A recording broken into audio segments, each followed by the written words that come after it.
Bonsoir, chers téléspectateurs de Dash News TV, votre chaîne de télévision qui est sur les 325 dans le bouquet canal et aussi le 792 du côté de StarTimes. C'est la télévision, effectivement, qui depuis est en train de prendre de l'ampleur. Dash TV qui ce soir, comme tous les mardis, bien évidemment, vous propose votre émission face à vous de ce soir qui va bien évidemment s'étendre sur 1h30. On aura sur la table en termes de thématiques ce soir. D'abord, c'est sorti de l'homme d'affaires, avocat et lobbyiste français Robert Bourgi qui a fait des révélations fortes dans un entretien qu'il a donc eu dans une chaîne de France Média Monde. Robert Bourgi qui affirme haut et fort et donne certaines nouvelles, je vous l'ai dit, certaines vérités venant de lui sur les relations entre la France et l'Afrique.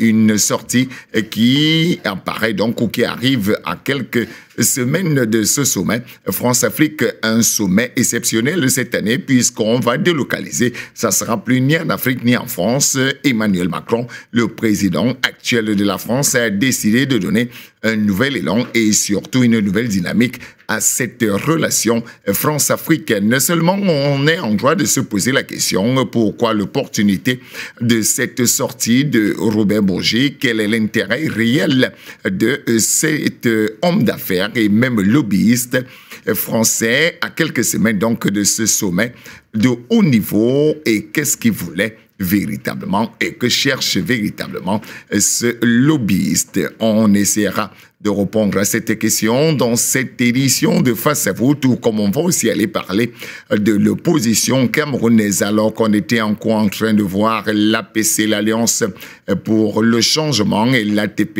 une autre Alliance pour la transition politique. Cette fois, on voit que les différentes coalitions politiques de l'opposition camerounaise sont en train de voler en éclats. Tenez par exemple la semaine dernière, en fin de semaine exactement, c'est Akeremouna qui a été donc intronisé, on peut le dire, qui a été présenté comme candidat d'une frange de l'opposition camerounaise menée par le parti Univers qui pourtant est membre signataire du manifeste de l'Alliance pour la transition politique où on retrouve aussi le secrétaire général Balaguer Côte de l'Union des populations du Cameroun. Est-ce que ces différents candidatures qui sont déjà présentées va mettre en berne la coalition de l'opposition camerounaise et comment comprendre même cette dynamique de candidature unique et surtout de candidature donc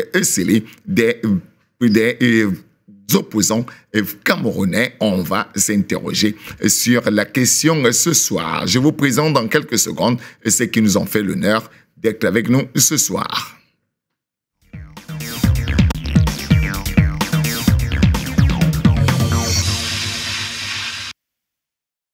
Face à vous donc ce soir, vous aurez Thierry Nyopé, journaliste et directeur de publication du journal Le Confidentiel. Il nous fait l'honneur d'être avec nous ce soir. Bonsoir Thierry.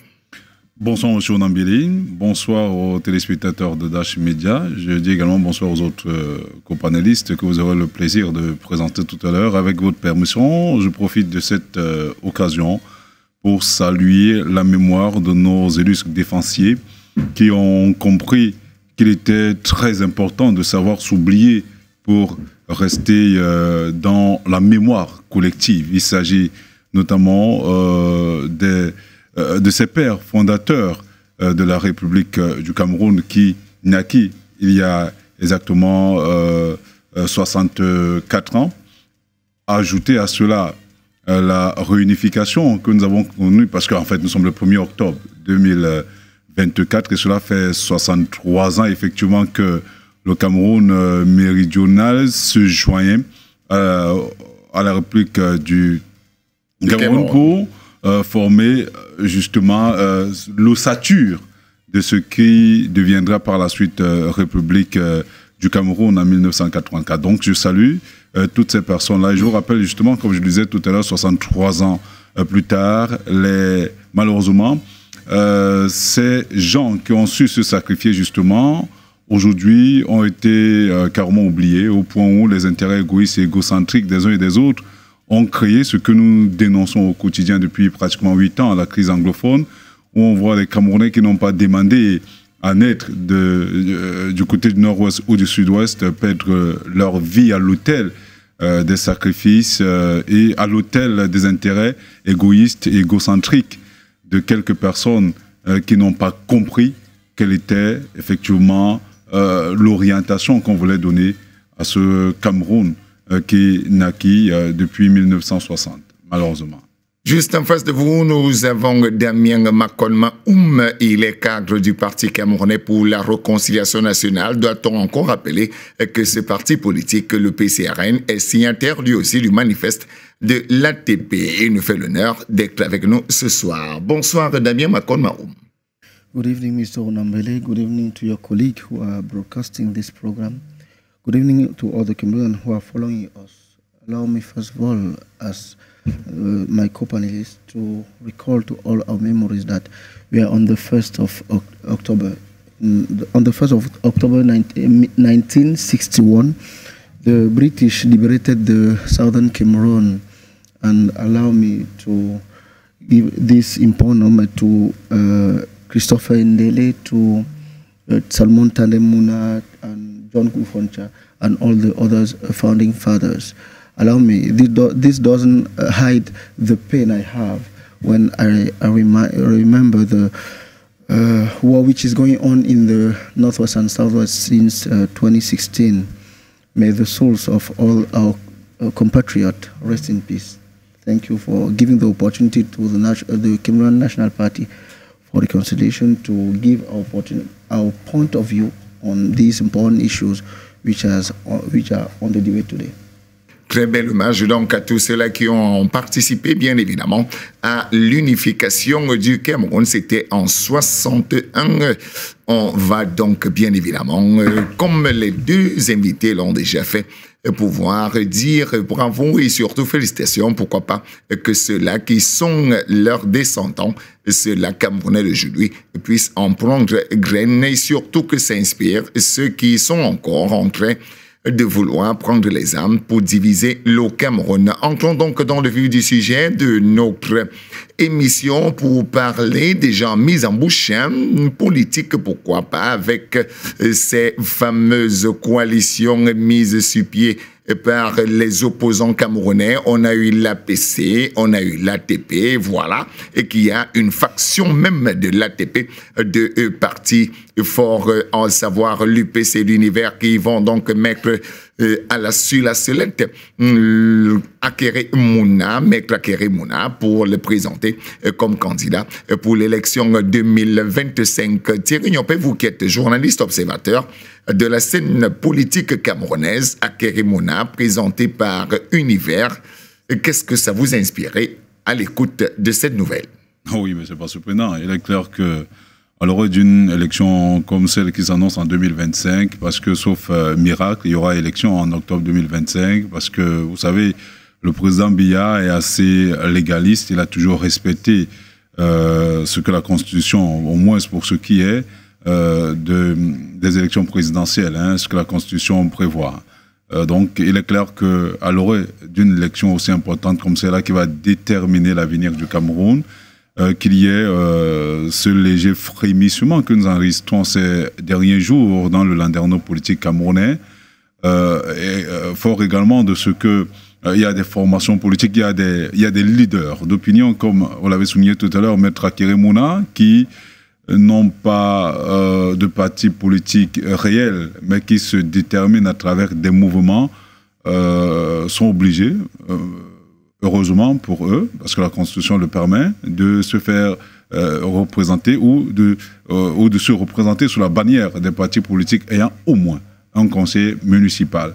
Parce que c'est ce que dit la loi au Cameroun. Donc, c'est pas surprenant.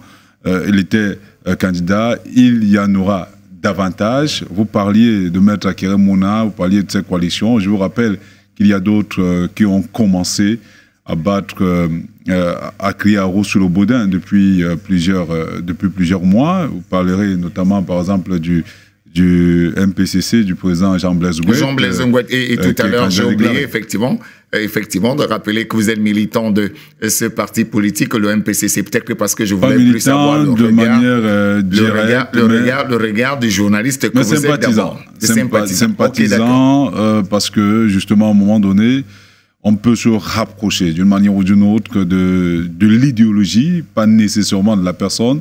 Mais je tiens également à vous faire savoir que cela n'enlève en rien le fait que nous observions avec beaucoup d'intérêt la scène politique camerounaise. Nous étions dans une dynamique, vu que vous avez annoncé, nous étions dans une dynamique que l'élection législative et municipale se tiendrait en 2025 avant la présidentielle. C'est la raison pour laquelle, justement approché par quelques formations politiques au regard d'un certain nombre de considérations, il était question d'être également candidat à cette élection législative-là en tant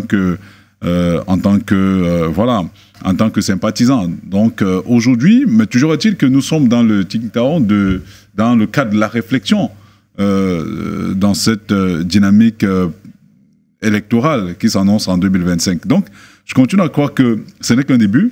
Il y aura beaucoup d'autres coalitions qui sont enregistrées. Vous avez oublié celle d'Olivier Billet, vous avez oublié la franche portée par Elim Bilobet, qui est très proche de vous.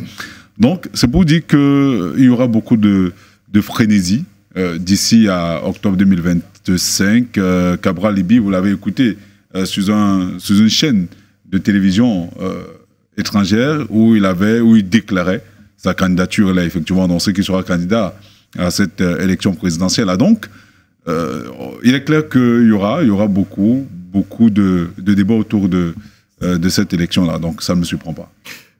Damien Makonma, militant du Parti camerounais pour la réconciliation nationale, on est quand même en droit de se poser la question. On était dans une dynamique depuis 2 ans de formation, de coalition. Aujourd'hui, on se retrouve avec des candidatures, déjà même, de votre président, l'honorable Cabral Libby, qui a été, je vous l'ai dit, dévoilé de Monde de Vision dans une chaîne française. Voilà qu'Akerimona entre aussi dans la danse. Est-ce qu'on peut dire que cette dynamique qui, entre guillemets, était déjà visible de manière globale, hein, parce que tout à l'heure, on ira de manière spécifique dans l'alliance dont votre parti est signataire d'un manifeste, l'ATP, mais de manière globale, est-ce que vous ne sentez pas que la dynamique va un peu avoir un certain frein? Alors, je vais répondre à votre question, M. Onambele, mais permettez, hein, avant tout propos, lorsque vous m'avez envoyé le conducteur de cette émission, vous l'avez accompagné d'un réquisitoire. Après enquête, je me suis rendu compte qu'il s'agissait d'une sortie du docteur Mono. Je me suis demandé depuis quand le docteur Mono Aristide est une référence en matière politique au Cameroun. Mais puisqu'il semble avoir gagné votre sympathie, puisque vous m'êtes sympathique, je vais me permettre, avant tout propos, disais-je, de faire... Pour que les téléspectateurs soient au même niveau que nous, et tirer sur, entre guillemets, l'ATP, c'est pour ça que je vais vous relancer tout à l'heure avec effectivement ce que je vous ai envoyé, comme moi aussi, et j'ai pris quelque part, mais je voulais d'abord qu'on ait un visage global, effectivement, de ces différentes coalitions. Moi, je préfère commencer par là, parce que c'est vous qui avez voulu envoyer votre conducteur en l'accompagnant de ce réquisitoire. C'est plus ou moins des pistes. Alors, Monsieur Mono a catégoriser les acteurs politiques de l'opposition au Cameroun. Il a notamment donné 3 catégories. J'ai la faiblesse de croire qu'il en a oublié une, celle qu'on pourrait à juste titre appeler les feinteurs, ceux qui sont des opposants radicaux en journée ou le jour et qui sont filmés notamment dans les couloirs de la présidence de la République, qui ont de surcroît l'avantage d'avoir eu à passer 10 ans aux côtés de M. Biya Paul avant de se rendre compte qu'il était un mauvais président. Donc je crois que toute œuvre humaine étant imparfaite, le docteur Mono peut avoir oublié cette catégorie-là, mais lorsqu'il vient encore faire le point à mi-parcours de ces 2 organisations et oublie de dire à ses auditeurs que 6 mois après, l'APC, dont il est l'un des promoteurs, n'a toujours pas en son sein un parti politique en capacité d'investir un candidat. Je crois que ce deuxième oubli traduit plutôt une volonté d'enfoncer l'ATP dans une démarche purement licencieuse. Donc je tenais à dire au docteur Monod que il y a de cela quelques jours, l'Alliance pour la transition politique a fait une communication sur la modalité choisie pour... C'était le 23 septembre, exactement. Pour le choix de son candidat. Logiquement, sauf à être un turlupin, logiquement, les différents acteurs de cette plateforme doivent, à partir du moment où on a dit que ça se passera par élection, doivent présenter leurs différents candidats qui iront donc au sein de la plateforme concourir pour être le candidat de la plateforme. Rien de plus normal, donc, de notre point de vue.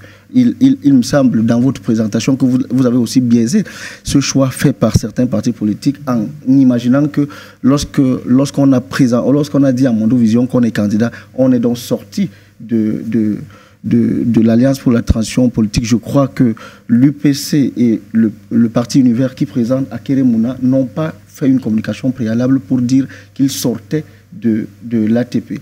L'honorable Cabral Libi qui dit sur une chaîne concurrente qu'il est candidat à la candidature au sein du PCRN ne dit pas qu'il sort de l'ATP. Vous paraissez quand même nous prendre pour des naïfs. Là, on sait que quand on est dans un groupe, et peut-être que pour les téléspectateurs qui nous suivent, c'est donc on parle, que ce soit le professeur Koumfondor, que ce soit le docteur Balaguet-Côte, que je rappelle qu'on devait normalement avoir dans cette émission, mais pour des petits problèmes techniques, malheureusement, on n'a pas pu l'avoir, que ce soit Cabral Libi, que ce soit Akere Mouna, même qui avait donné son accord de principe. Ben, ils étaient tous signataires de ces manifestes de l'ATP. Et aujourd'hui, on voit qu'ils essaient d'aller chacun de son côté. Mais pourquoi vouloir nous faire croire qu'on se met d'abord ensemble, chacun de nous se présente de son côté et après, pour revenir, fait un, je ne voulais pas dire un semblant, mais quand même revenir, faire comme si on va avoir une primaire à l'interne, alors que tout le monde s'est déjà présenté à l'externe. Monsieur Onambele, je vous sais rigoureux sur la méthode. Alors je répète parce que j'ai l'impression que vous ne m'avez pas saisi. Je répète. Ben, c'est pas à moi de convaincre, c'est pas à moi à convaincre, hein. C'est effectivement les téléspectateurs qui nous suivent. Je dis donc aux téléspectateurs que lorsque vous êtes au sein d'une plateforme politique qui envisage d'élire son candidat, de présenter son candidat ou alors d'ériger son candidat par le biais d'une élection, les différents membres de la plateforme disent qui sera leur candidat. Ces différents candidats des différents partis politiques vont donc s'affronter au sein d'une primaire, au cours d'une primaire, au sein de la plateforme. C'est exactement ce qui est en train de se faire, contrairement à la caricature que vous voulez apporter. Monsieur Onambele, c'est exactement ce qui est en train de se faire. Vous, le PCRN est membre... Mais je vous reprends. Permettez. Le PCRN est membre de cette coalition. Est-ce que vous imaginez que parce que je suis conseiller municipal du PCRN, parce que je suis membre du comité directeur, je dois aller parler lors de ces réunions? Il y a bien un représentant du PCRN dans ces réunions, il y a bien un représentant de Univers, il y a bien un représentant de l'UPC. C'est exactement la même chose. Vous n'imaginez pas que le jour de l'élection, tous les membres du PCRN iront se présenter à l'élection. Il faut que nous ayons d'abord un candidat. Et c'est ce qui se passe. Je vous en conjure, évitez tous ces amalgames qui ne servent absolument à rien. Les candidats, les gens qui se présentent aujourd'hui ne vous ont pas dit qu'ils sont sortis de cette plateforme. D'ailleurs, je vous le dis aujourd'hui, à la demande du président national du PCRN, le PCRN fait partie de l'ATP, puisque nous avons signé le manifeste final de cette plateforme. D'accord? Mais lorsque l'avènement de l'ATP n'a pas dissous les partis politiques, l'avènement de cette plateforme n'empêche pas les partis politiques de se mouvoir. Nous par exemple, je finis par là. Nous, par exemple, au PCRN, nous sortons de 3 victoires judiciaires au cours desquelles je n'ai vu aucun membre de l'ATP se présenter à la barre. Nous étions seuls. Et pendant ce temps, l'UPC menait ses activités, Univers menait ses activités. Comment imaginez-vous que nous irons aux primaires si nous n'avons pas déjà un candidat? Il n'y a rien de plus normal que les différents partis politiques aient leur candidat. Mais je vous mets au défi de me montrer un seul un seul de ces partis politiques, ou alors les présidents qui se sont déjà prononcés, qui a dit qu'il sort de l'ATP. Donc ne faites aucun amalgame. Je vous dis que nous sommes dans l'ATP, mais au sein de l'ATP, le candidat que va présenter Univers, c'est M.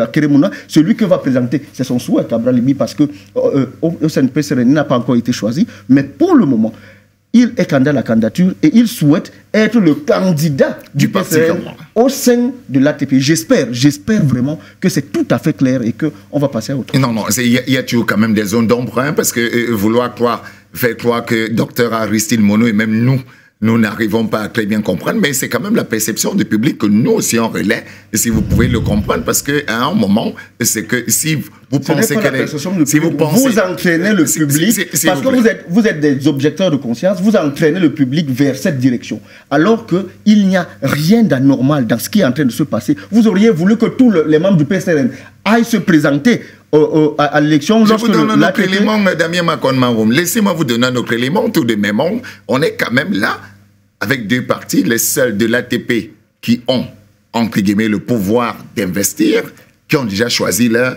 candidat. Là encore, vous allez nous dire que c'est anodin? Alors, je ne sais pas. Univers et PCRN sont les seuls deux partis, je réitère, que Univers et PCRN sont effectivement les deux seuls partis dans l'ATP qui, actuellement, l'Alliance des transitions politiques, qui ont le pouvoir d'investir puisqu'ayant des élus. Un a déjà choisi Akeremouna, l'autre s'est présenté du côté de la France dans une chaîne française. Est-ce que tous les autres, entre guillemets, tous les autres aujourd'hui ne seront pas plus ou moins frustrés de vouloir aussi se présenter? Je ne vous comprends pas. J'aimerais comprendre. Aidez-moi à comprendre, s'il vous plaît. Non, aidez-moi à comprendre. Non, aidez-moi à comprendre. Si on vous dit que l'élection, la primaire au sein de l'ATP est prévue pour le 5 octobre, d'accord? Qu'est-ce que, selon vous, quelle doit être l'attitude du PCRN? Attendre, amener 1000 candidats? Ou bien le PCRN doit, dans une sorte de pré-campagne, présenter son candidat, puisque, attention, le modérateur a dit que c'est le peuple camerounais qui votera. C'est en fait la présentation du candidat est une sorte de pré-campagne pour ces différents partis politiques. On reviendra tout à l'heure sur le mot. Moi, je veux d'abord qu'on comprenne même d'abord au niveau de la structuration politique. Je répète encore, et pour les téléspectateurs, que dans le groupe de 15 à 20, avec la société civile qui sont dans l'ATP, les deux seuls qui ont le pouvoir de pouvoir investir un candidat, c'est Univers et le Parti camerounais pour la réconciliation nationale. Les deux ont déjà... J'espère que vous avez bien mené votre enquête. Il me semble que l'UPC a des élus. Bon, je peux me tromper, mais bon, il me semble que l'UPC a des élus. Jusqu'où ça, l'UPC, ils n'ont même pas eu de candidat en 2020, s'il vous plaît. Ils n'ont pas eu de candidat en 2020. Bon, je ne vais pas dire au profit de qui. En tout cas, continuons. Je disais donc que le PCRN, NAP et Univers sont les deux seuls partis qui, effectivement, peuvent investir. Et si aujourd'hui, ils ont déjà choisi, entre guillemets, parce que le choix n'a pas encore été fait pour le PCRN, là, on peut le concéder, mais il y a déjà un candidat à la candidature. Les autres 18, qu'est-ce qu'ils font? Ils s'alignent sur les deux. Première précision avant de continuer, M. Onambele, la loi dit que tout parti politique ayant des élus peut présenter un candidat, l'UPC a un élu, quoique nommé par le président de la République, mais l'UPC a un élu, et donc peut présenter un candidat à l'élection présidentielle. Ça, c'est la première chose. La deuxième chose, les différents partis politiques qui sont au sein de la plateforme ne sont pas soumis à la loi que je viens d'évoquer. Donc, tous ces partis politiques peuvent présenter, chacun de ces partis politiques peut présenter un candidat. Donc, ils ne peuvent donc pas être frustrés parce que nous aurions présenter un candidat. Au demeurant, que nous le fassions aujourd'hui, demain ou après-demain, nous finirons par présenter un candidat. Nous considérons en interne qu'en matière de stratégie, de communication politique, il vaut mieux pour nous présenter aujourd'hui notre candidat. Je ne vois pas ce qu'il y a d'anormal. Vraiment, j'espère qu'on s'est compris. Pourquoi vous voulez absolument me convaincre je ne veux pas vous convaincre, mais je veux vous empêcher d'amener le peuple vers une direction qui mais on voit dire quand même que tous les forces sont déjà réunis dans Le reste seront obligés de suivre. C'est essentiellement du mépris que de considérer qu'il y aurait des forts et des faibles. En politique, c'est ça aussi, hein, c'est le rapport de force d'Ami Makonmaoum.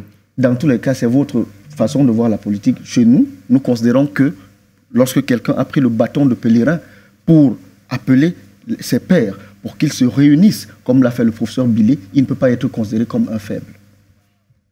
Sur le sujet Thierry Nyopin, voilà donc, il nous a amené au sein de l'ATP, l'Alliance de la transition pour la transition politique. On voit déjà quand même que les différents partis, et bizarrement, ceux-là même qui ont le pouvoir d'investir, sont déjà en train de se positionner avec des candidats. Non, je crois que peut-être il y a eu une sorte d'amalgame. Ce que disait M. Makonmaoum est tout à fait logique, normal. On ne peut pas s'engager dans une plateforme si on n'a pas un candidat, un représentant déjà à son sein. Parce qu'en réalité, ce sont les représentants de ces différents partis politiques qui vont justement soumettre leur candidat ou leur candidature, leur candidat à la candidature unique ou de cette plateforme-là.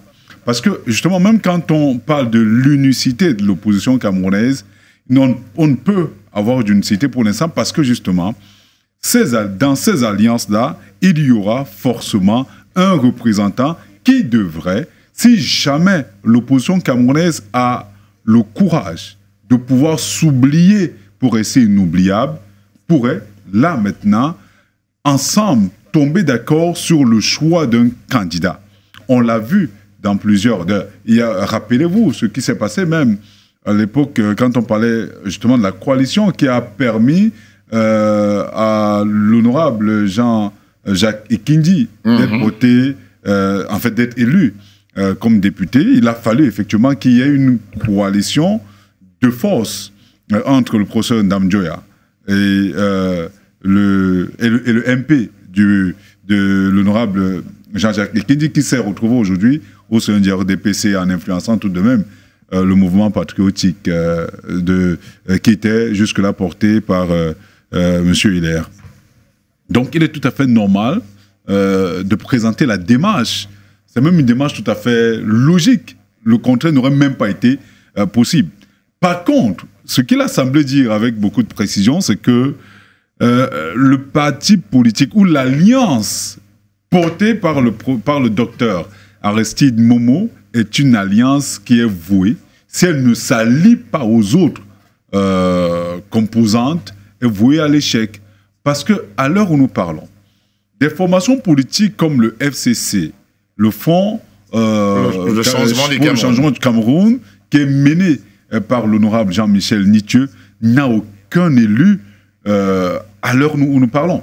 Parce que ce que l'honorable Jean-Michel Nitieux a voulu faire croire aux Camerounais est que le fait qu'il soit député lui confère d'office la possibilité de présenter quelqu'un lors de l'élection présidentielle. Mais non, il est député à l'Assemblée nationale sous la bannière du SDF et non du FCC. Et à partir de là, le FCC, qui en principe renaît de ses cendres à la suite de la divergence ou des divergences qu'il y a eu au sein du SDF avec l'honorable Joshua Oshie, ne peut pas présenter un candidat à l'heure où nous parlons. Donc il faudrait que cette précision soit faite. Maintenant donc... Même comme je ne me fais pas l'avocat du FCC, mais de ce côté-là, on parle effectivement, comment ils ont appelé ça, d'un changement de nom d'un ancien parti qui existait, qui était légal, le fameux RAP, que vous connaissez très bien. Oui, mais est-ce que ce RAP-là, jusqu'à preuve de contraire, a des élus locaux? Non. Donc, sur ce postulat-là, ce n'est pas possible. Mais le RAP qui s'était allié au SDF à l'époque. Oui, mais jusque-là, ils n'ont pas d'élus. C'est la raison pour laquelle je continue à le souligner avec véhémence. C'est la raison pour laquelle les candidats, des leaders politiques comme le professeur Maurice Kamto, au-delà de l'aura qu'il a, ne peut pas faire acte de candidature à l'élection présidentielle 2025 parce que le MRC n'a aucun conseiller municipal. Présenté sous la bannière du FCC, le FCC n'en a pas du tout. Donc, si on continue comme tel, si le professeur Maurice Kamto ne s'allie pas aux autres coalitions telles que l'Alliance pour la transition politique au Cameroun, il est clair que le professeur Maurice Kamto ne sera pas candidat. Donc, il faudrait que l'on le comprenne. C'est la raison pour laquelle nous sommes de ceux qui militent sur le fait que les partis politiques de l'opposition camerounaise devraient s'asseoir pour réfléchir autour des programmes. Et à partir de ces programmes-là, choisir celui ou ceux, quitte à les fusionner à un moment donné, mais qui soient quand même capables de porter les aspirations du peuple camerounais. Thierry, je vous relance. Oui. Dernièrement, on avait dans ce plateau, on posait quand même déjà même une problématique sur la qualité même d'opposants au Cameroun, parce que quand on parle des partis d'opposition, il y a ceux qui sont du centre-droite, il y a même ceux qui sont déjà même actuellement en plein dans la droite, s'il faut qu'on caricature un peu la politique au Cameroun. Rappelez-vous de la sortie du feu Gabriel, par exemple, le palais qu'aujourd'hui n'est plus de l'opposition camerounaise, on peut le dire. L'UNDP est carrément dans la majorité présidentielle. On reviendra avec votre permission peut-être sur les individus tout à l'heure, mais rappelez-vous quand même de la sortie du feu professeur Gabriel Lep, qui à l'époque avait parlé du village électoral. Ce n'est pas aujourd'hui qu'on parle du village électoral, c'est un vieux concept. Hein. Quand vous regardez l'UDCI, il est clair que c'est dans le Noun.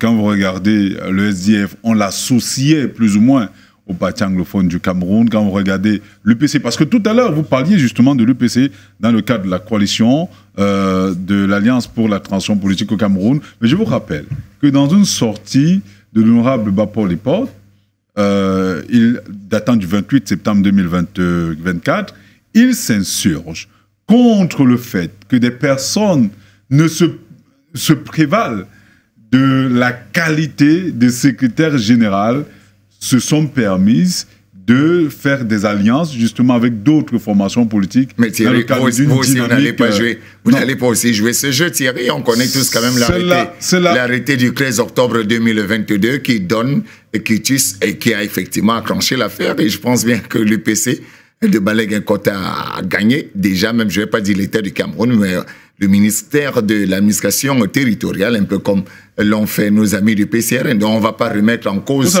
une décision de justice. Donc, aucun appel cela ne date pas d'aujourd'hui. Et le ministre de l'administration territoriale actuel, en 2020, avait surfé justement sur cette guéguerre. Mais en 2022, pour que les téléspectateurs ont des informations, en 2022, le 13 octobre exactement, il y a eu un arrêté de justice qui a clenché cette affaire. Entièrement d'accord, mais je vous rappelle que ce n'est pas inutilement que Cameroun Tribune, vous savez ce que représente Cameroun Tribune dans la conscience collective camerounaise, ce n'est pas gratuitement que Cameroun Tribune a mis un titre comme celui-là à la grande une de son édition de ce 1er octobre. C'est pour dire effectivement que les choses au Cameroun ne sont pas nécessairement celles que l'on voit au quotidien. Aujourd'hui, on parle avec beaucoup d'entrain de... Mais vous et moi, on va toujours continuer à parler. Vous et moi, on va continuer à parler quand même de manière objective, comme on a parlé pour le PCRN. C'est la raison pour laquelle nous sommes objectifs. Donc, il faut qu'on commence à ne parler que de manière politicienne. La guéguerre au sein de l'UPC va continuer. Je vous rappelle que ce journal-là, vous vous êtes également permis de me l'envoyer.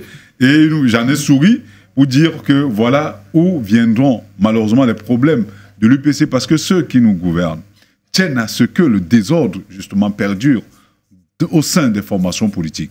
Parce que, véritablement, l'opposition camerounaise est quelque peu fragilisée par ces mécanismes-là qui visent, justement, à davantage la fractionner pour éviter qu'il y ait cette volonté normale de faire bouger des lignes. Est-ce qu'il est possible au Cameroun de voir ce qui s'est passé, notamment au Sénégal, où il y a eu une coalition de plus d'une centaine de partis politiques de l'opposition derrière Diomaye Faye, derrière Ousmane Sonko, pour être portés là où ils sont aujourd'hui face au candidat du président sortant. Il faudrait qu'on arrive à cela. Mais pour qu'on arrive à cela, il faudrait, je l'ai dit tout à l'heure, que l'on apprenne à taire ses intérêts pour laisser effectivement... Et vous voyez qui va taire ses intérêts Ce n'est pas une affaire de qui. J'ai écouté avec beaucoup de plaisir le président du PCRN, l'honorable Cabral. Et vous le voyez, lui, taire ses intérêts et ses ambitions. Il a clairement dit qu'en 2018, il avait souhaité que cela se fasse.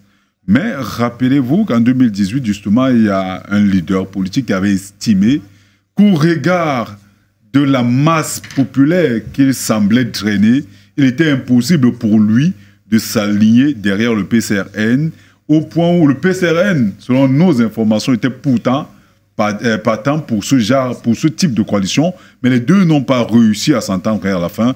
Et M. Macron Mahoum est là, il pourra mieux certainement revenir en interne, nous dire exactement ce qui s'est passé. Mais toujours est-il que je suis convaincu que l'opposition camerounaise, tant qu'elle n'a pas réussi à fédérer ses forces, tant qu'elle n'a pas réussi à taire ces égoïsmes-là, ne pourra rien faire. Parce que le RDPC, qu'on le veuille ou pas, est le seul, ou est la seule formation politique qui est comme un cancer au sein du corps social camerounais, parce que c'est la seule formation politique qui s'est métastasée et dans tous les coins et au coin du Cameroun. Partout au Cameroun, vous retrouverez le RDPC. Merci de leur faire cette publicité, Thierry Yopé. C'est objectif, vous avez parlé tout à l'heure d'objectivité. Exactement. Il est impossible, nous qui parcourons le Cameroun, de croire qu'on peut battre une formation comme celle-là si on va en rang dispersé, parce que même l'organisation de ces élections-là tient compte de cela. Il n'y a pas de bulletin unique au Cameroun. L'opposition camerounaise s'est essayée à travers des réunions, à travers des rencontres, ça n'a rien donné. Le RDPC, qui est en même temps la machine gouvernante, a dit niet.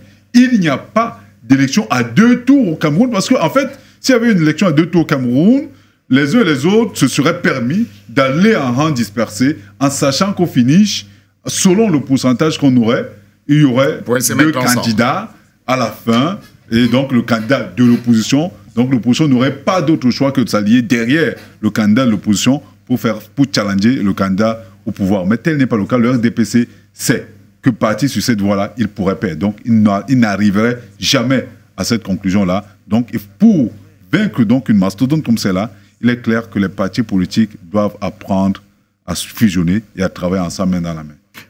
Damien Macron Mahoum, laissons un peu, même au niveau de la coalition, acceptons que ça pourra se faire qu'il y aura un candidat, mais là encore, on s'interroge sur le mode opératoire qui a été choisi par l'ATP. L'ATP, dans un communiqué signé du 23 septembre exactement, nous a donné la date, bien évidemment, de ces primaires qui auront donc lieu, je pense, le 18 novembre exactement, si mes souvenirs, ou alors si mon cerveau ne me joue pas des tours. Et de ce côté-là, on dit que les candidatures sont attendues jusqu'au 13 octobre exactement. Si jusque-là, j'ai encore bien le communiqué dans la tête, et on nous parle d'un vote ouvert et citoyen de tous les Camerounais. Est-ce que ce n'est pas un risque qui est pris par l'ATP en laissant que tout Camerounais vienne voter à cette primaire, et surtout de manière numérique?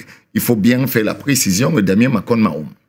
Alors, je suis Damien Macron Mahoum, communicant du PCRN. L'ATP a choisi pour sa communication un porte-parole, le professeur Olivier Billet. Si vous voulez en savoir plus sur l'ATP, je suis sûr que le professeur Billet sera fier de se retrouver sur ce plateau et apporter toutes les précisions nécessaires à vos estimés téléspectateurs. Donc, pour ce qui est des détails quant au mode opératoire de l'ATP et tous les autres produits que vend l'ATP, vous voudrez bien appeler le professeur Billet. Mais vous êtes bel et bien concerné, puisque vous êtes signataire du manifeste. Mais je suis, pour ma part, communicant du PCRN. Alors, je vais revenir, avant de répondre, je ne vais pas répondre à cette question de cette manière, je vais vous esquisser une réponse autrement. Mais avant d'y arriver, je me permets de revenir sur une ou deux petites choses qu'a dit l'aîné.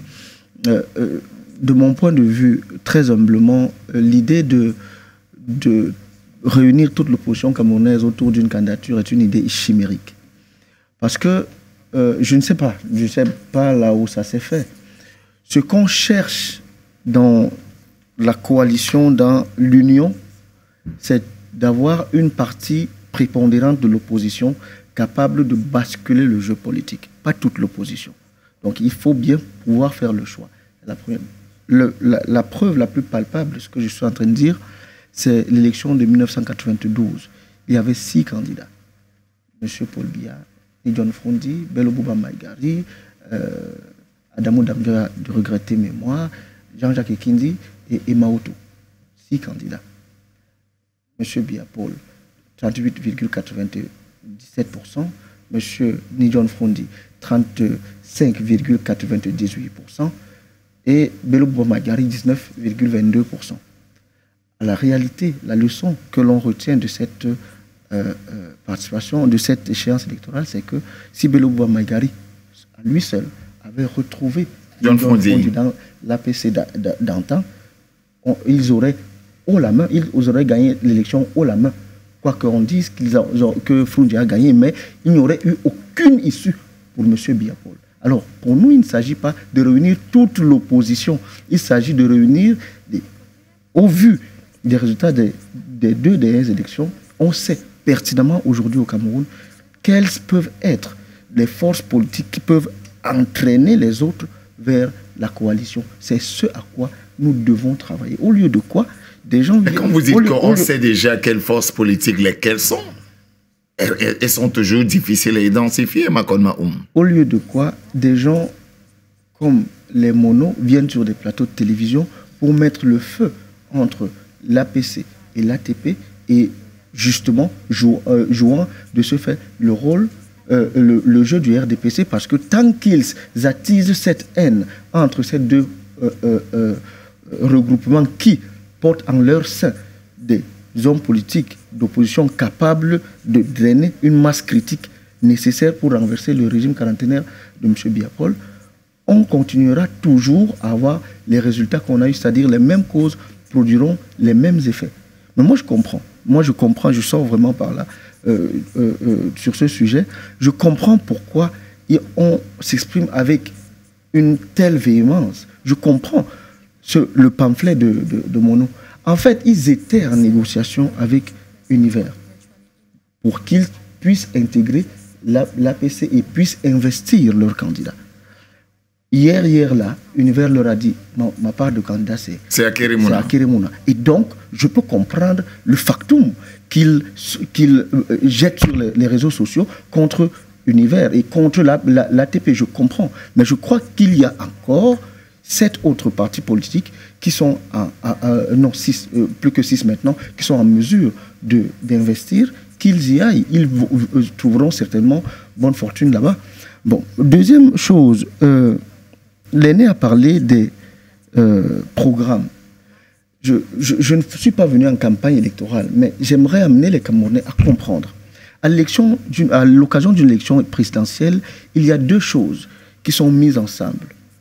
Le sujet et l'objet. L'objet qui n'a jamais existé au Cameroun, c'est le programme politique. J'aimerais quand même amener les Camerounais à comprendre. Le programme politique, c'est souvent compliqué au Cameroun. Depuis 2019, il y a un homme politique qui essaye de coucher sur le papier ce qu'il pense faire du Cameroun. Ce qu'il pense du Cameroun, ce qu'il pense faire du Cameroun. Voilà son deuxième manifeste, le manifeste pour la rupture et le progrès de l'honorable Cabral Libi, qui est disponible. Que ceux qui veulent le lisent et qu'ils critiquent. C'est comme cela que, ma foi, on fait la politique. Parce que le sujet est connu. Si on prend simplement les 2 leaders de l'opposition camerounaise aujourd'hui, le leader Cabral Libi, parce que du point de vue du nombre d'élus, c'est M. Cabral Libi qui est leader de l'opposition. Parce que Bello Bouba Maïgari, qui a le plus grand nombre d'élus, étant de la majorité présidentielle, celui qui reste dans l'opposition et qui a le plus grand nombre d'élus, c'est Cabral Libi. Donc c'est lui le leader de l'opposition camerounaise. Donc, de ce point de vue, si on prend Cabral Libi, on prend Kamto Maurice du point de vue des résultats de l'élection présidentielle, on connaît déjà le sujet. Le sujet, c'est un jeune chargé de TD à l'université, journaliste par ailleurs, chroniqueur, etc., etc. On connaît Cabral Libi, qui en 2017 demande aux gens d'aller s'inscrire, créer le mouvement 11 millions d'inscrits, puis 11 millions de citoyens. Le sujet est connu pour ce qui est de Cabral Libi. Le sujet est aussi connu pour ce qui est de Kamto Maurice, ancien ministre de M. Biya Paul, professeur agrégé, grand avocat, etc. Il est connu. Et donc, les deux sont connus. De ce point de vue, ce qui reste, c'est qu'est-ce qu'ils veulent proposer aux Camerounais. Et je leur en conjure, arrêtez ce complexe du messianisme qui veut qu'on dise que Onambele est beau. C'est le tour d'Onambele. Damien Macolman, c'est vous-même qui avez dit que le sujet intéresse plus que l'objet au Cameroun. Pourquoi? Oui, puisque vous pensez que ça va changer en 2025? Mais nous devons travailler à la conscientisation des masses. Depuis les premières élections multipartistes au Cameroun, on a constaté que le vote est essentiellement subjectif. M. Biapol, M. Nidjon Fundi, etc. Le vote est essentiellement subjectif. Nous devons amener nos compatriotes à comprendre que ils doivent sanctionner les gens à l'aune de ce qu'ils leur ont proposé dans leur manifeste. Donc, à la réalité, on devrait demander à tous ceux qui se déclarent candidats à l'élection présidentielle de 2025, où est votre manifeste? Le nôtre est disponible. Le manifeste pour la rupture et le progrès est disponible. Vous pouvez vous le procurer, le lire, et vous êtes libre de critiquer. Nous vous répondrons. Mais au moins, de ce point vous dites quelque chose et son contraire. En même temps, vous-même, vous venez de reconnaître qu'au Cameroun, c'est le sujet qui intéresse d'abord les gens. Non, j'ai dit à l'occasion d'une élection présidentielle, c'est la jonction de deux choses. L'objet et le sujet. Nous avons, depuis 1992, je prends cette borne-là parce que ce sont les premières élections multipartistes, nous avons essentiellement vogué sur le sujet. Le vote est communautaire, le vote est subjectif, etc. Aujourd'hui, nous voulons amener les Camerounais, puisque depuis lors, on voit la fortune que cela nous donne. On doit amener les Camerounais à comprendre que des gens doivent venir vous proposer, un ensemble d'actions qu'ils vont mener dans des manifestes. Et cela va donc vous permettre de les juger après. Si vous votez M. Onambele parce qu'il s'appelle Onambele, 7 ans après, son mandat de magistrature à la magistrature suprême, comment est-ce que vous allez le juger? Vous ne savez pas ce qu'il vous a proposé, ce qu'il s'est engagé à faire. Alors, la dernière chose, je ne peux pas la laisser, c'est Cabral Libye. Vous avez demandé à mon cher aîné si Cabral Libye peut taire son ego, ses ambitions pour faire passer un autre candidat. Mais j'ai l'impression que... C'est même la question essentielle. Mais j'ai l'impression que vous ne suivez pas l'actualité politique du Cameroun depuis 2017, tout au moins, M. Onambele.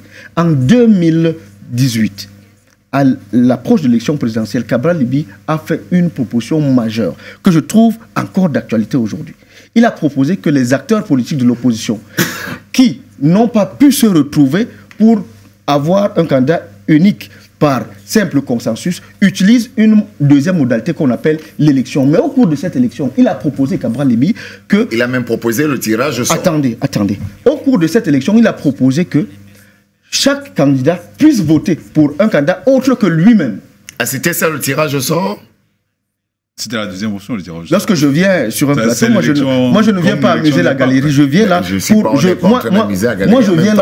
avoir des précisions. Non, moi je viens là pour dire aux Camerounais ce que nous voulons faire du Cameroun de demain. Parce que je crois que les Camerounais souffrent assez et ils ont besoin d'avoir des perspectives. En 2018, Cabral Libye a demandé à ses pairs de se retrouver autour d'une table, autour d'une sorte d'élection au cours de laquelle chaque candidat pouvait voter pour un autre candidat. Il a pris l'engagement, lui, Cabral Libye, que si, au sorti de là, il n'avait pas la faveur des suffrages, il suivrait le candidat qui aurait la faveur des suffrages. Ça, c'était la deuxième tentative. Je rappelle que la première tentative, c'est la tentative au cours de laquelle, celle que évoquait l'aîné Thierry Niopé, c'est la tentative au cours de laquelle un certain professeur lui rappelle que lui, le train, ne peut pas se faire tracter par un bus. Il vient donc faire cette deuxième proposition. C'est là de faire des propositions et repousser dans ces derniers retranchements que Cabral Libye a fini par leur dire. Mais attention, nous sommes, depuis 1992, nous faisons face à une réalité. Les 4 premiers à l'élection présidentielle recueillent toujours plus de 95% 96% des élections, des voix, suffrages. Des suffrages. Alors donc, on peut considérer que les leaders qui se sont dégagés cette fois-ci sont tous et chacun à même de diriger le Cameroun. S'ils sont donc au nombre de 3, 4, 5 et que nous considérons, au vu de leur manifeste, qu'ils sont à même de diriger le Cameroun, comme vous avez refusé le consensus, comme vous avez refusé l'option de l'élection que j'ai proposée, bah, tirons au sort. Je veux que vous compreniez, parce que vous allez prendre ce que je suis en train de dire, aller le transformer et dire que Cabral Libi demande que le sort des Camerounais soit tiré au sort. Non, je dis, c'est après avoir épuisé 2 options sérieuses. La première étant le consensus refusé par le professeur que vous connaissez. La deuxième étant l'élection telle que j'ai définie, refusée par ses pairs. Il a dit, mais nous sommes au nombre de 5 ou 6. Nous sommes tous ici en capacité de diriger le Cameroun au vu de nos manifestes. Tant qu'à faire, tirons au sort l'un de nous et les autres s'alignent. C'est exactement, M. Onambele, l'élection présidentielle, une élection, c'est un tirage au sort. Une élection au Cameroun, c'est un tirage au sort. Puisque vous êtes en train de choisir des gens qui ne vous ont présenté aucun programme politique. Aucun programme politique. Donc, je veux que cela soit compris et je sors.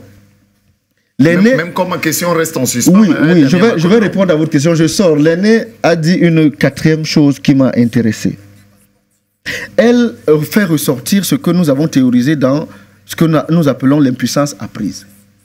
Le RDPC est partout. Et heureusement, il a fait lui-même la précision que le parti État RDPC est partout.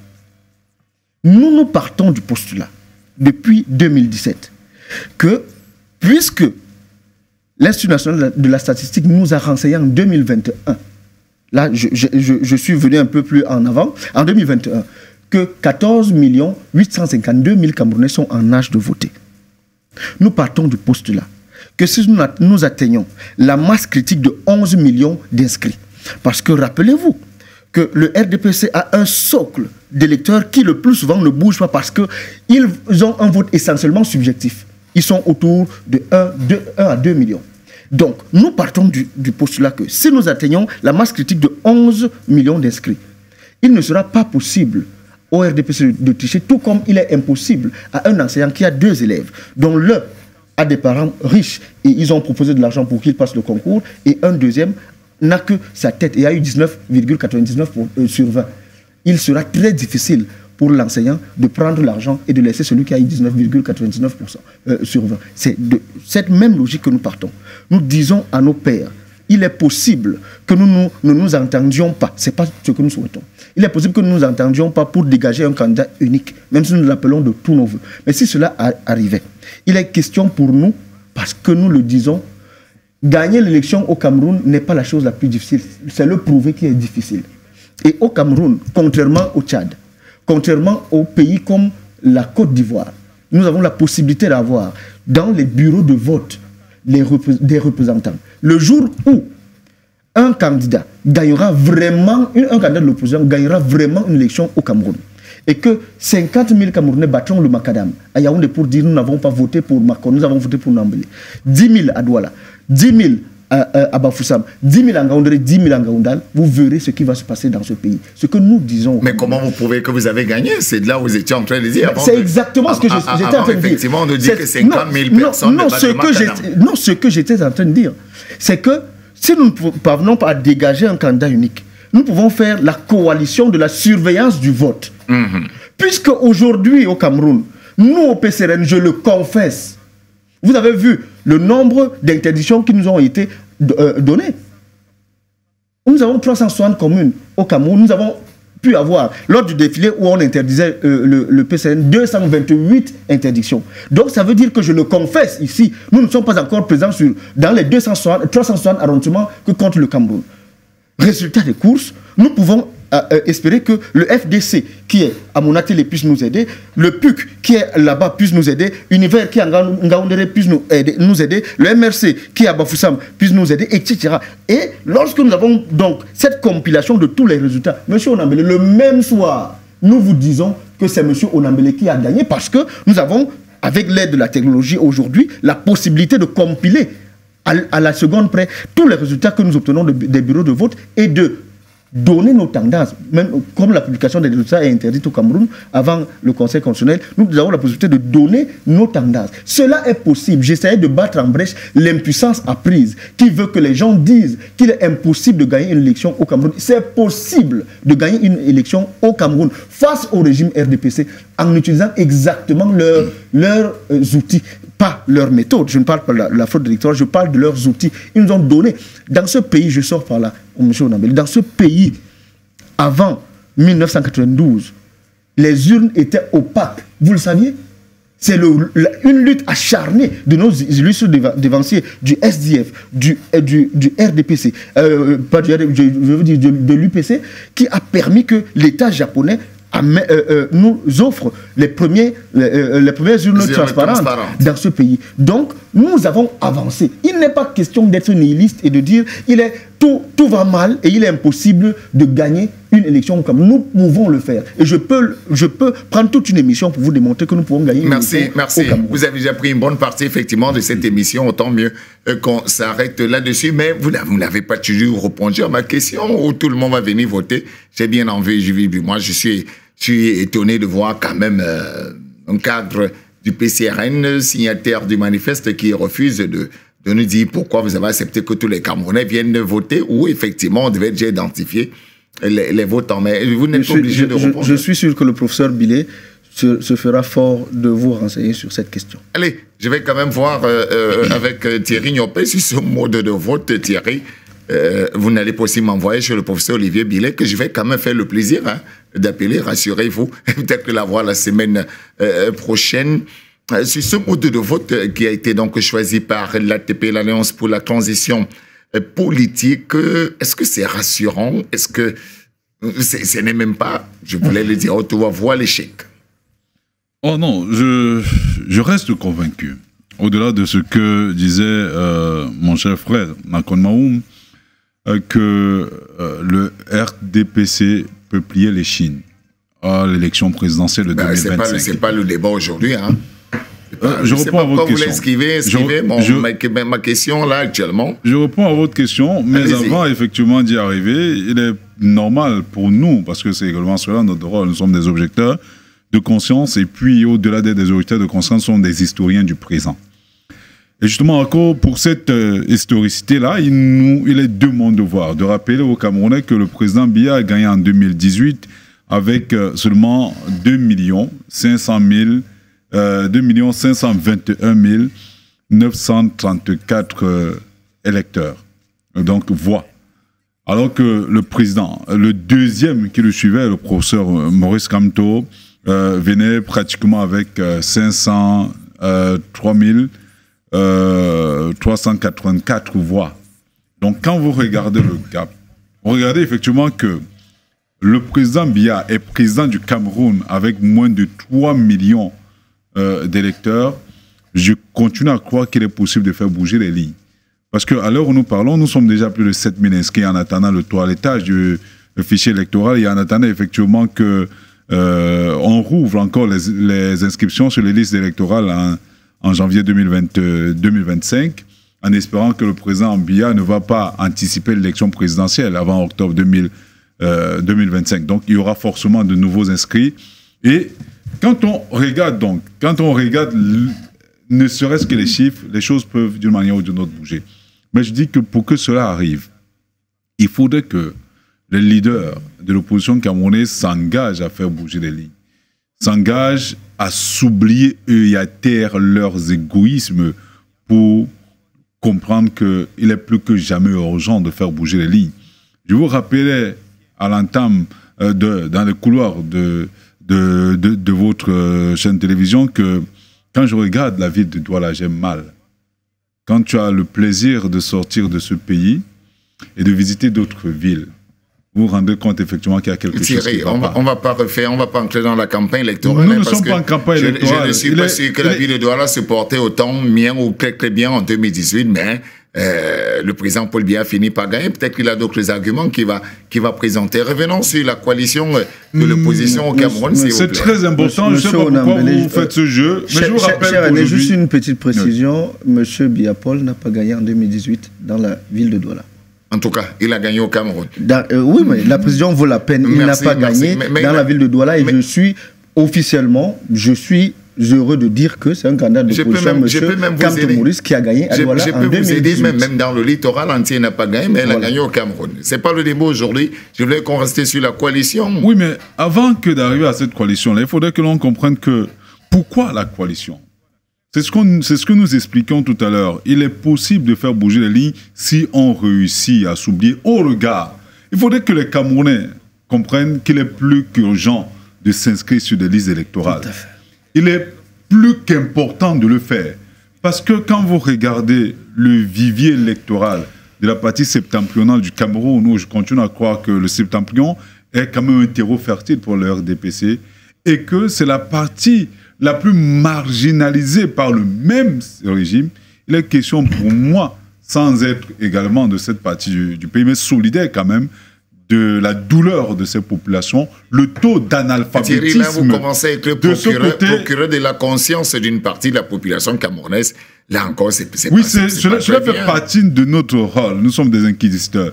Il faudrait qu'ils comprennent mais chacun est libre de son choix, Thierry Nyopé. Vous savez, le bétail électoral a toujours existé. Ah ben là, vous voyez que vous glissez bien même vers...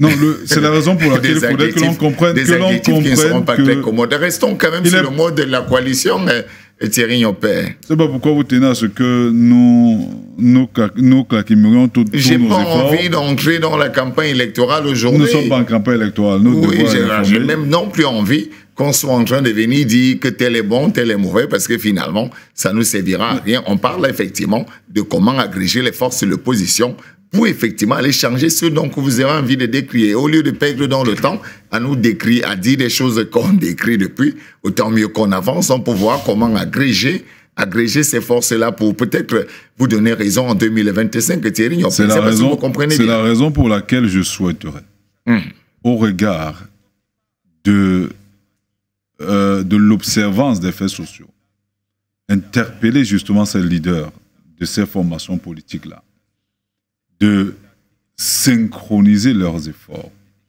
quitte à trouver en interne le moyen le plus adéquat de faire vaciller de faire vaciller le RDPC.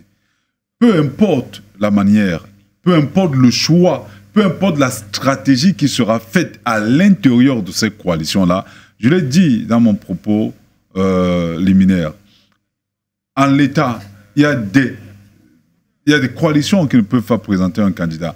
Il y a d'autres formations politiques qui sont encore en attente. Je vous l'ai dit tout à l'heure, le MPCC, par exemple, est candidat à cette élection-là. Il peut arriver, effectivement, que le MPCC, qui n'est pas proche du RDPC, mais qui ne s'en éloigne pas également, peut décider de donner, de céder sa place, par exemple, au MRC, pour permettre justement à l'ACP d'avoir un candidat susceptible de faire chorus avec l'Alliance pour la transition politique au Cameroun. Enfin, pourquoi pas d'avoir à peu près 5 à 6 formations politiques de l'opposition. Donc, les mots ne nous intéressent pas. Il faudrait que ceux qui sont chargés de porter les aspirations du peuple camerounais sachent que les Camerounais souffrent, sachent que les Camerounais en ont marre et le clament à longueur de journée, parfois sur nos antennes, quand on leur donne l'occasion de le faire. Nous ne sommes que la voix des malheurs qui n'ont point de voix. Donc, il faut qu'ils le comprennent. Ils comprennent qu'il est indispensable de s'accorder pour faire bouger les lignes. Si on veut, vous l'avez déjà dit 20 fois, les choses changent. Merci. Donc, c'était ma position Merci. Finale. Et il faut déjà quand même dire, pour ceux qui nous écoutent, que l'ATP vous permet à vous, chers téléspectateurs, d'aller bien évidemment, pourquoi pas participer aussi à choisir celui-là qui sera donc le leader ou le candidat de cette alliance. Peut-être en 1 minute pour sortir, ma commande du sujet. Sur la coalition, ou ça va, on peut avancer? Non, j'en parlerai toute ma vie. Avant de vous parler vous me demandez de m'exprimer sur quel sujet? Le mode du choix, effectivement. Pourquoi ouvrir ça à tous les Camerounais? Oh, je ne sais pas. Je suis sûr que le président, le professeur Billet, saura vous apporter des réponses. Mais si vous permettez juste en 30 secondes pour sortir de ce sujet, puisque la ruse, je veux dire l'oubli est la ruse du diable, d'après Mascalo dans ses mémoires, permettez-moi de rendre hommage. D'après ce que vient de dire l'aîné Thierry Nyopé, permettez-moi de rendre hommage. Je vous dirais que c'est peut-être de l'angélisme, mais permettez-moi de rendre hommage à Cabral Libye, qui, depuis 2017, Le contraire m'aurait dit étonné. aux Camerounais que la potion magique, passez-moi l'expression, pour renverser le régime quarantenaire de M. Biya-Paul, c'est le triptyque. Inscription massive sur les listes électorales. Participation massive au vote. Surveillance du vote. Je vous le dis, les nouveaux clients de l'inscription sur les listes électorales comprennent aujourd'hui que c'est la démarche à suivre. Parce que les avancées... Mais ces nouveaux clients-là, ils ont ajouté défense après. Hein? Ont ajouté Et défense. Oh, surveillance active du vote. Ça veut dire tout ce que ça veut dire. Il faut savoir choisir ces mots suivant le contexte. Si vous considérez qu'il faut à tout prix avoir des expressions ostentatoires pour démontrer que votre épouse d'hier est laide, c'est votre problème. Moi, je considère que la République a des règles et que la courtoisie républicaine fait partie du jeu politique. Je disais donc aux Camerounais que nous leur avons dit depuis 2017 qu'il faut s'inscrire massivement sur les listes électorales. Il faut aller voter et il faut surveiller son vote. Si vous le faites, vous allez prendre votre destin en main. Parce qu'il n'est pas possible que 20 000 personnes disent que, parce qu'il y a 26 335 bureaux de vote aujourd'hui, il y en aura certainement plus en 2025, il n'est pas possible que 20 000 personnes disent nous avons des PV, des procès verbaux sortis des urnes qui disent que M. Thierry Nyopé a gagné l'élection présidentielle et qu'un simple conseil constitutionnel dise que ce n'est pas vrai. Merci. Merci. Allez, avançons, allons parler effectivement du sujet même qui est phare effectivement à cette émission, c'est cette sortie du lobbyiste français, avocat, hein, Robert Bourgi, qui, dans sa conscience, Damien Maconmont, peut-être commencer par vous, qui êtes politique, est en train de regretter certaines actions qu'il a menées dans cette relation France-Afrique, où il aurait même changé le destin de certains pays et de certains présidents, à l'instar du Gabon, à l'instar de la Côte d'Ivoire, et globalement même dans toute l'Afrique francophone. Vous, comment est-ce que vous avez reçu ces romans, si on peut le dire ainsi, de celui-là qui a quand même joué un rôle très important dans la politique de la France en Afrique? Damien Maconmont, vous en tant que politique. Alors, vous avez vu des remords. Moi, j'ai vu quelqu'un qui n'avait aucun problème à recevoir $1 million chaque an du président Ali Bongo. Il a dit, je l'ai dit, je suis trop beau parce que je l'ai dit dans mon livre, j'aurais pu ne pas vous le dire. Il n'a pas dit une seule fois qu'il regrettait d'avoir autant spolié l'Afrique par ce genre de salaire cataclysmique. Première chose. Deuxième chose, les pays ont les dirigeants qu'ils méritent. Vrai. Mais il n'est pas superfétatoire de rappeler à nos téléspectateurs que, contrairement à l'esprit british, les Français, lorsqu'ils ont donné aux Africains cette indépendance factice, nous ont liés par le biais d'un ensemble d'accords. Ce que M. Bourgi nous explique là ressort essentiellement de ce que les Français, de façon générale, les dirigeants français d'alors avaient ligué avec leurs sous-préfets et leurs gouverneurs en Afrique. Donc, il est question aujourd'hui, lorsque j'ai fini de le dire, parce que je reconnais que l'influence de l'Afrique, de la France dans sa relation avec l'Afrique est négative, mais je reconnais aussi que il faut que les Camerounais, les Africains prennent leur destin en main. Il faut qu'ils comprennent que nous ne pouvons avoir que les dirigeants que nous méritons. Aujourd'hui en Afrique, nous avons une partie de nos frères qui ont décidé de prendre leur destin en main contre vents et marées. Et je crois que les Africains doivent comprendre. Si nous continuons à attendre que M. Sarkozy passe par-ci pour qu'on remette le port à Bolloré, si nous continuons à attendre que M. Bourgi passe un coup de fil pour que la Sonara puisse raffiner notre propre pétrole, nous allons demeurer dans l'état dans lequel nous sommes. Nous devons...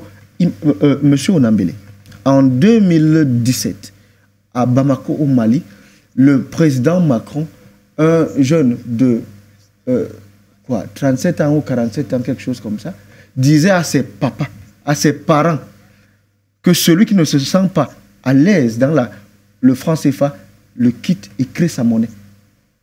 Nous étions en 2017, 2018, 2022, nous sommes en 2024, 7 ans plus tard. Tous lui ont dit, nous sommes très contents d'être dans cette affaire.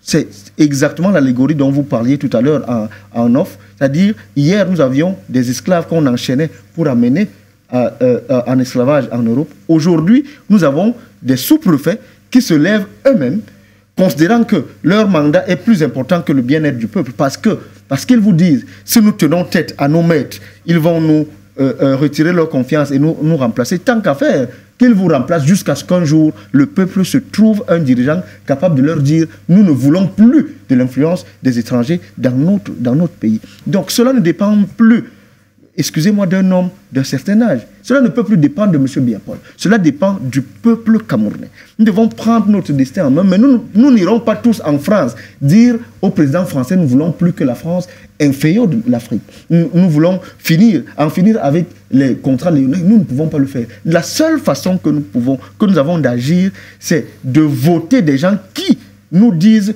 publiquement que nous sommes pour sortir du franc CFA, nous sommes pour repenser notre relation avec ce qui était appelé hier la mère patrie. Il y a ici, et c'est pour cela que quand je vois les Camerounais agir, certains Camerounais agir, parfois je me demande si nous voulons que se perpétuent nos souffrances. Il y a dans l'opposition camerounaise un homme politique influent qui a considéré en 2018 qu'il pouvait s'attacher les services des puissances étrangères pour renverser le résultat de l'élection au Cameroun. Il faut que les Camerounais comprennent que dans l'esprit de cet homme politique, l'influence de cette puissance étrangère est importante dans la marche de notre pays. Quand vous avez un autre homme politique ou d'autres hommes politiques qui veulent trancher avec ce comportement et dire que nous avons une autre indépendance, certes factice en 1960, mais nous comptons la faire valoir en prenant notre destin en main. Il faut donc que les Camerounais apprennent à lire et qu'ils apprennent à demander aux leaders qui leur demandent de leur faire confiance, de leur dire ce qu'ils vont faire du Cameroun. C'est vraiment un cri d'alerte pour que les gens ne viennent plus vous dire « Je suis le Messie, c'est mon tour, je veux être président de la République ». Mais Robert Bougel, écoutez, était le Messie puisqu'il a pu changer. Il a pu changer les élections au Gabon, en Côte d'Ivoire, il le dit à haute voix. Donc presque il le fera. C'est un Messie. Et il est toujours là. Hier, il le faisait. Aujourd'hui, c'est quelqu'un d'autre qui le fait. Peut-être celui qui est aujourd'hui au Conseil constitutionnel, il l'a fait à une certaine époque en Afrique. Il est aujourd'hui au Conseil constitutionnel, peut-être il ne le fait plus en Afrique. Mais ce que je dis au Camerounais, pour être plus clair, c'est que nous ne pouvons pas tous nous lever pour aller dire à la France, nous ne voulons plus de vous ici en Afrique. La seule façon que nous avons de le faire, c'est de nous choisir des dirigeants capables de tenir tête. Et à partir d'un certain âge, c'est un peu difficile. Vous l'avez déjà dit et vous ont très bien écouté. Thierry Niopé, effectivement, sur cette sortie de Robert Bougel, pour vous, quel peut être l'impact que ça peut avoir dans les relations entre la France et l'Afrique, et surtout rappeler que dans les prochains jours, nous aurons un sommet France-Afrique qui a été innovation délocalisée dans une autre partie du monde qui est autre que l'Afrique et la France. L'impact peut être quoi exactement? Le remords des Africains ou alors une sorte de réorientation des relations entre la France et l'Afrique? Thierry Niopé. Ce que vous devez déjà, et les téléspectateurs, avaient comprendre qu'en politique, il n'y a pas d'amis. En politique, il n'y a que d'intérêt. Entre les États, il n'y a pas d'amis, il n'y a que d'intérêt. Et d'ailleurs, le général de Gaulle l'avait si bien théorisé en démontrant que tant que les intérêts de la France sont compromis, il ferait tout pour faire bouger les lignes. C'est la raison pour laquelle il était venu en Afrique pour prendre ses tirailleurs, pour permettre à la France justement de gagner lors de la guerre qu'il opposait à la puissante allemande. Donc, quand vous regardez cela, vous dites, mais écoutez, il ne nous apprend rien. Il est clair que tout ce qu'il a dit, on le savait. Hein, il a parlé de Laurent Gbagbo. Tout le monde sait.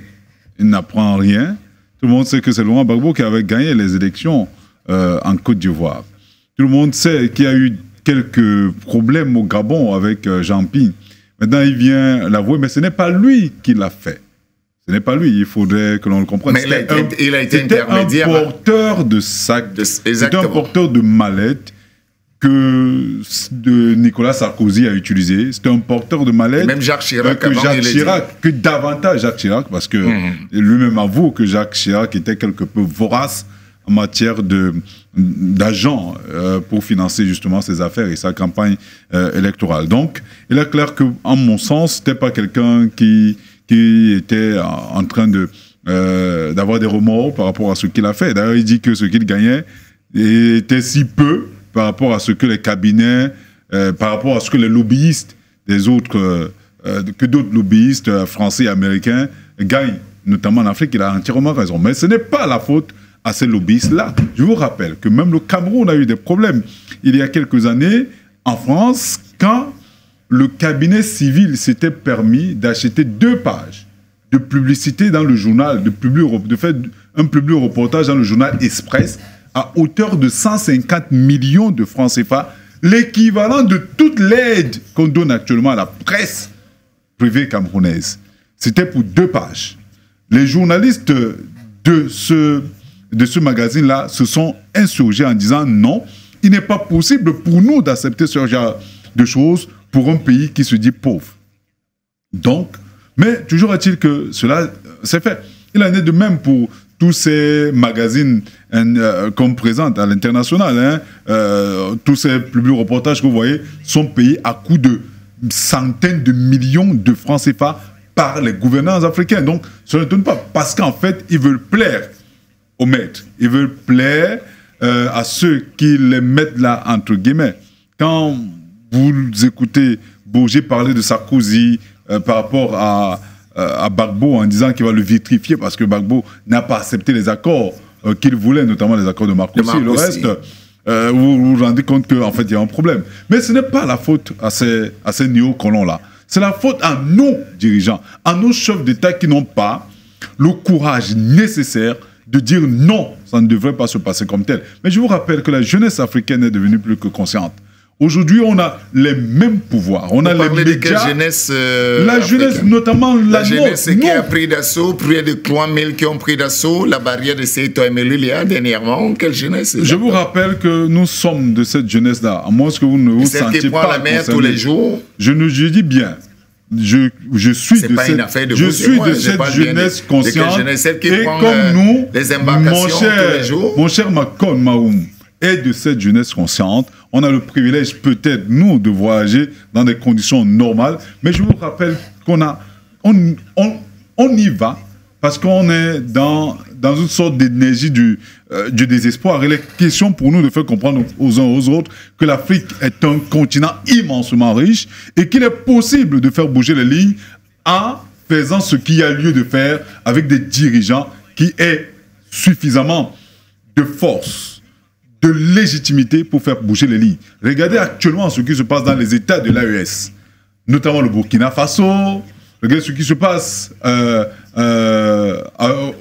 au Mali. Regardez ce qui se passe même en Guinée-Conakry.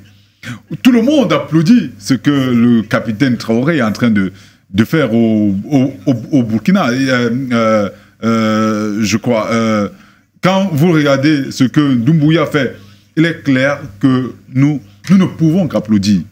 Aujourd'hui, on a au Burkina quand même une société qui fabrique des tenues militaires localement et le surplus de la production est utilisé pour confectionner des vêtements qui peuvent être utilisés par la masse populaire.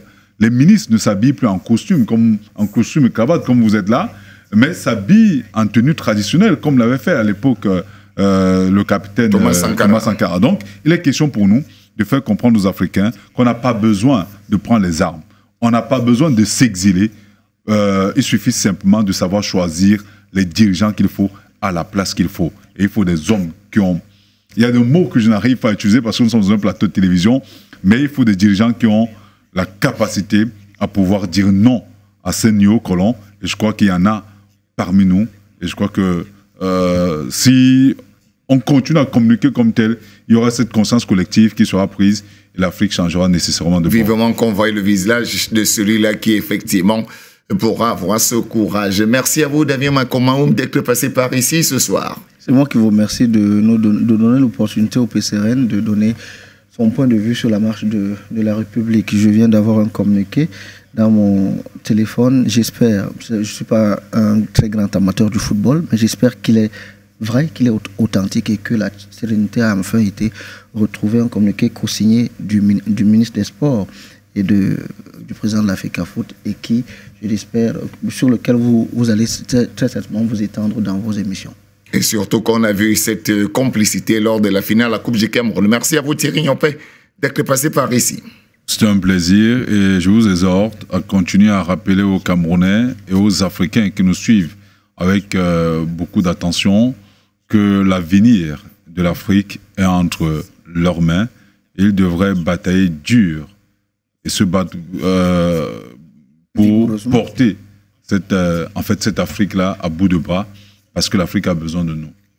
Merci donc à tous deux. Je rappelle qu'on devait normalement avoir Maître Rachid Lejour du Social Democratic Front et en direct de Yaoundé, les problèmes techniques ne nous ont pas permis de l'avoir. Le secrétaire général de l'UPC, l'Union des populations du Cameroun, le docteur Pierre Balaguette de Coton, va se faire le plaisir peut-être de l'avoir pour une prochaine édition. Merci à vous d'avoir suivi cette proposition de Face à vous de ce mardi. Rendez-vous mardi prochain pour une autre édition. Entre-temps, restez sur les programmes de Dash TV. Au revoir.